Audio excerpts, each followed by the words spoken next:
Bonjour les Arcadiens, nous voilà pour une nouvelle vidéo sur les grands monuments qui font partie des bases du jeu. Donc les grands monuments, c'est les fameux gros bâtiments que vous pouvez retrouver alors soit dans l'onglet construction ou là dans l'inventaire grands monuments. Donc voilà, chaque grand monument est composé de 9 plans à avoir avant de pouvoir les construire. Donc vous allez les accumuler de façon différente, principalement si vous motivez ou vous polissez les bâtiments d'autres joueurs de, de la guilde ou de vos amis, ou en investissant sur les grands monuments d'autres joueurs que je vais vous expliquer. Donc voilà, le but c'est de récupérer d'abord les 9 plans avant de pouvoir construire les monuments. Donc après que vous avez récupéré les 9 plans, donc je prends le cas de la cathédrale que j'ai pas construit par exemple, ou tiens, attends, la basilique c'est très bien. Donc hop, je vais cliquer dessus. Alors, oula, voilà. Alors, donc voilà, j'ai récupéré les 9 plans. Bon là j'en ai plus. En fait, les petits chiffres que vous voyez, c'est que j'ai eu les plans plus qu'en double. Et ça c'est normal, vous allez comprendre pourquoi. Donc voilà, j'ai récupéré mes 9 plans et pour le construire, voilà, il me faut toutes ces ressources-là pour pouvoir les construire. Donc après que vous avez accumulé les ressources nécessaires pour construire le monument, vous pouvez le construire et le placer. Donc là, comme vous voyez, j'en ai un là, un ici, un ici, un ici, là, voilà, j'en ai plusieurs qui sont dispatchés sur ma cité. Donc voilà, vous avez récupéré ces fameux 9 plans. Vous l'avez construit et le but, ça sera de le monter de niveau petit à petit. Donc au fur et à mesure que vous montez de niveau, forcément le monument va vous rapporter différents bonus. Là par exemple le castel, 62% attaque et défense et 43 points forge tous les 24 heures. Alors que l'autre côté, l'Imiji, hop, il me rapporte, c'est les butins de guerre, voilà. 5 premières victoires, 23% de chance d'octroyer une récompense aléatoire de bataille, plus 212 500 marchandises tous les 24 heures. Donc voilà, le but, ce sera vous augmenter vos grands monuments, ceux qui sont intéressants bien sûr, hein, ceux qui rapportent réellement en bonus. Vous devez les augmenter de plus en plus pour gagner de plus en plus également. Donc le fameux coup où vous voyez les plans en double. Alors je m'explique.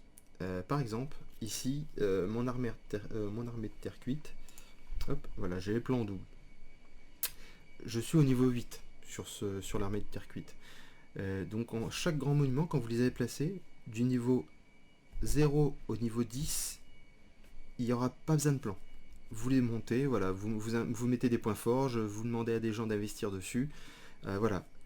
Et en gros, arrive au niveau 10, le niveau sera bloqué. Il faudra réaccumuler à chaque niveau, par contre, ensuite, donc niveau 11, 12, 13, 14, et ainsi de suite, il faudra accumuler à nouveau les 9 plans.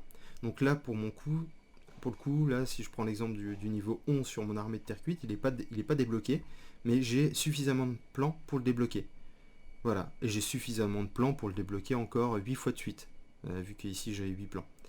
Donc voilà, et donc le but, les GM, il faudra régulièrement récupérer des plans des GM qui vous intéressent, et ça sera plus en posant des points forts sur les monuments des autres joueurs. Donc l'investissement des fameux grands monuments. Donc le but, ça sera, pour récupérer des plans, vous pouvez aller sur les monuments de la guilde. Donc là, principalement, vous allez utiliser les CSF, que je vous expliquerai dans une vidéo juste après. Voilà, donc en gros, grâce à ces CSF ou des gens avec qui vous entendez bien, vous pouvez investir avec eux, hein, en privé, on va dire. Donc vous allez venir sur leur grand monument et placer des points forges. Et en plaçant des points forges en fait sur leur monument, si vous récupérez des places 1 à 5, comme vous pouvez voir, là, on peut gagner des points forges, des médailles et des plans. Donc, et des plans, ça c'est intéressant. Donc par exemple, je vais prendre, admettons, tiens, j'ai pas le cap canavéral, ça m'intéresse d'avoir des plans.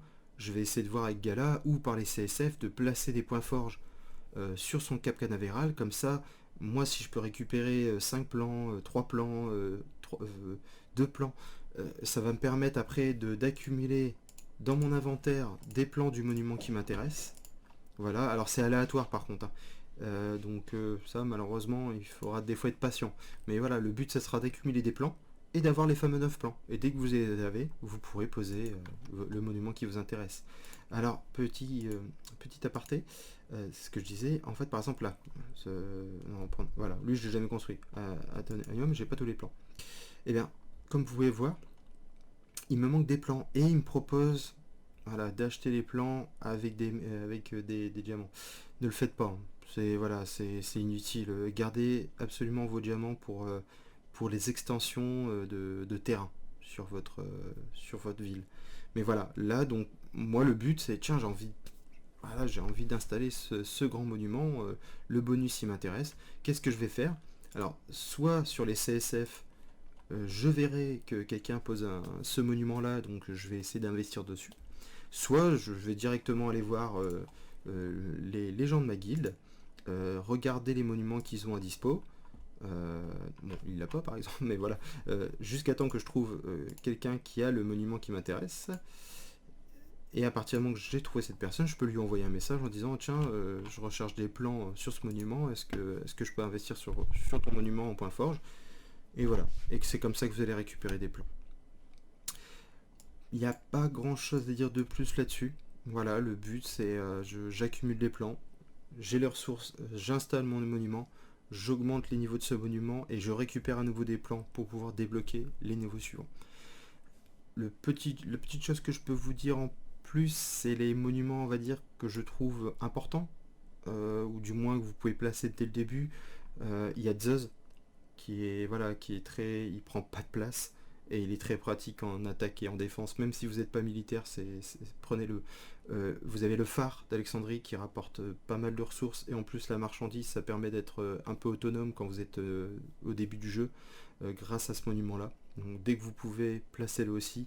Le Castel avec l'Ex aussi, c'est encore une fois une partie militaire, mais le Castel rapporte des points forge, l'Ex rapporte des pièces. Donc vous êtes autonome grâce au phare, Ex, Castel. Déjà vous êtes autonome au tout début du jeu avec la marchandise, les pièces et les points forge, ça vous en rapporte un peu. Et en plus de ça, si vous pouvez partir sur le militaire avec le Zeus à accumuler, là c'est nickel.